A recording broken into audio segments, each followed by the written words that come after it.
చూడండి, ఇల్లు కట్టువారు నిరాకరించిన రాయి తలకు మూల రాయి ఆయను అని వాక్యము రాయబడి ఉంది.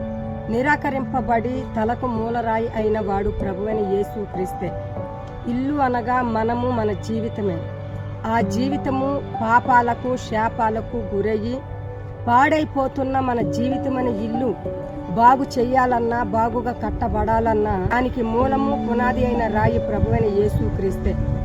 అది తెలియక కొందరు మతోన్మాదులు యేసు దేవుడు కాదు, సిలువలో 3 మేకులు కొట్టించుకొని తనకు తానే రక్షించుకోలేక మరణించిన వాడు ఎలా దేవుడవుతాడు, అందరిని ఎలా రక్షిస్తాడు అని యేసును నిరాకరిస్తున్నారు.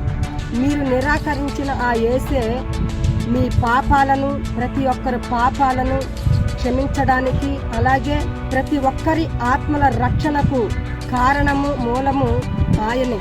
మన అందరి పాపాలను బట్టి శిక్షించాలన్నా, రక్షించాలన్నా అధికారము, అర్హత కలిగినవాడు. అంతేకాదు ఏ పాపము లేనివాడు, పరిశుద్ధుడు, నీతిమంతుడు ఆ యేసు ఒక్కడే. మన అందరికీ పరలోక మోక్షము అనుగ్రహింపబడాలన్నా ఆ యేసు ద్వారానే అనుగ్రహింపబడుతుంది. కాబట్టి ఇకనైనా మీ గుడ్డితనాన్ని తొలగించుకొని నిత్య నరకము నుండి తప్పించి రక్షించేవాడు ప్రభువైన యేసు క్రీస్తే అని తెలుసుకోండి. ఆమేన్.